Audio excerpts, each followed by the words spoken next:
নামাজ শুরু করার আগে ছোট্ট একটি দোয়া পড়লে 7 আসমানের দরজা খুলে দেওয়া হবে এবং আল্লাহ পাক রব্বুল আলামিন আপনার উপরে রহমত নাজিল করবেন, বরকত নাজিল করবেন। এমন একটি দোয়া আছে যেই বাক্যগুলো খুবই সহজ এবং উচ্চারণ করাও সহজ এবং আপনি আমল করলে একবার বলার সাথে সাথে নবীজি সাল্লাল্লাহু আলাইহি সাল্লাম জানিয়ে দিয়েছেন তার জন্য আসমানের 7টি দরজাই খুলে দেওয়া হয়।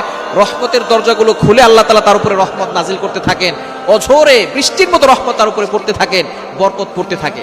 সুতরাং আমরা নামাজ শুরু করার আগে এই দোয়াটা একবার পড়ে নিব। নবীজি সাল্লাল্লাহু আলাইহি সাল্লাম জানিয়ে দিয়েছেন, একবার নবীজি সাল্লাল্লাহু আলাইহি সাল্লাম মসজিদ নববীতে এমন সময় এক সাহাবী এই বাক্যটা পাঠ করেছে। নবীজি সাল্লাল্লাহু আলাইহি সাল্লাম নামাজ শেষ করে বললেন, কে এই বাক্য পাঠ করেছো? কেউ কোনো কথা বলে না। তখন এক সাহাবী নবী সাল্লাল্লাহু আলাইহি সাল্লাম অভয় দিলেন যে কোনো ভয় নাই, বলো। একজন সাহাবী দাঁড়িয়ে বলেন, ইয়া রাসূলুল্লাহ, ইয়া হাবিবাল্লাহ, আমার কাছে আল্লাহর প্রশংসা করতে খুব ভালো লাগে, এই জন্য আমি বাক্যগুলো বলেছি। তখন নবীজি সাল্লাল্লাহু আলাইহি সাল্লাম বলেছেন, তুমি যখন এই বাক্যগুলো পড়েছো সাথে সাথে 7 আসমানের 7টা দরজাই খুলে দেওয়া হয়েছে এবং ফেরেশতারা রহমত নিয়ে বর্ষিত হচ্ছে জমিনের দিকে এবং তোমার উপরে বৃষ্টির মতো রহমত নাজিল হচ্ছিল।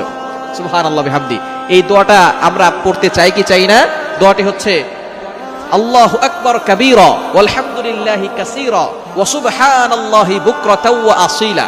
খুবই সহজ বাক্য, আল্লাহু আকবার কাবীরা ওয়ালহামদুলিল্লাহি কাসীরা ওয়া সুবহানাল্লাহি বুকরাতাও ওয়া আসীলা।